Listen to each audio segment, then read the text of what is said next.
somewhat full. I'm sure we'll get more people in here, but it's looking pretty good. How we all doing? I see some familiar faces. All right, I see some people I don't know. Hey, guys, guests of the school, thank you. Hey, Rob, how's it going back there? Thank you. So I'm not going to waste too much time up here. I gave out some raffle tickets to if you're a current student. Is anyone? I have 3 left. I only have 50 tickets. Anyone that's a current student that didn't get one? You two, come on up. And over there. I'm just going to raffle off a couple things at the end.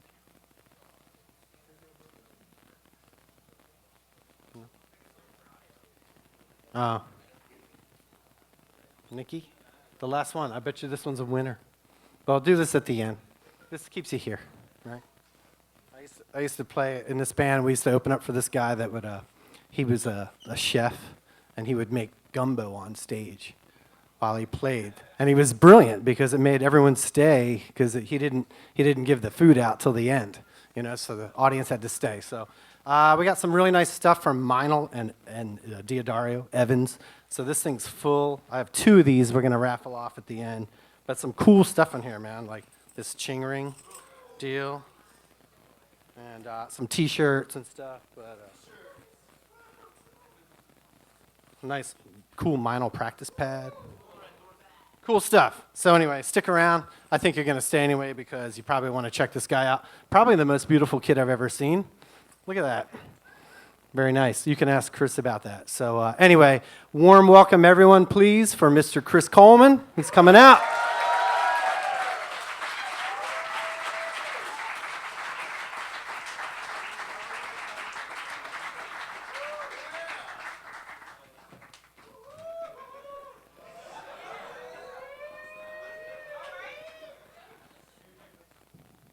How y'all doing? All right, we're going to have a little church moment. You ready? Turn to your neighbor on the right. If you don't have a neighbor on your right-hand side, turn to your left. But everybody turn to your right. Repeat after me. Hey, you. Chris has a sinus infection, and it's almost over. He's full of antibiotics right now. So please forgive him. Turn to your neighbor to your left and say, hey, you, did you hear what I just told the other guy? Everybody cool? It's almost over. I didn't want to cancel today. It's not contagious.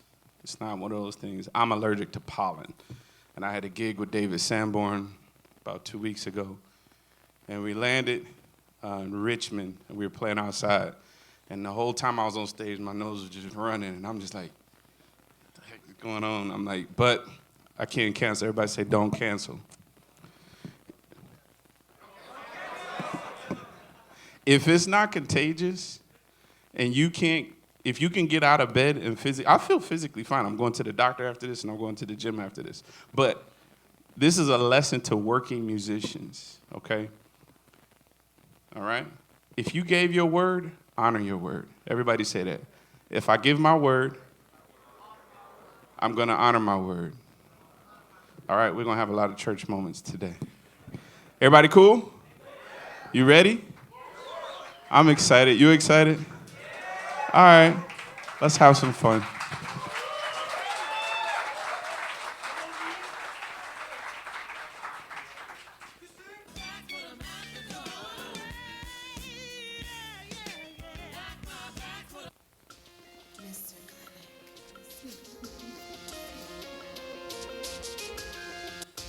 Mr. Clinic.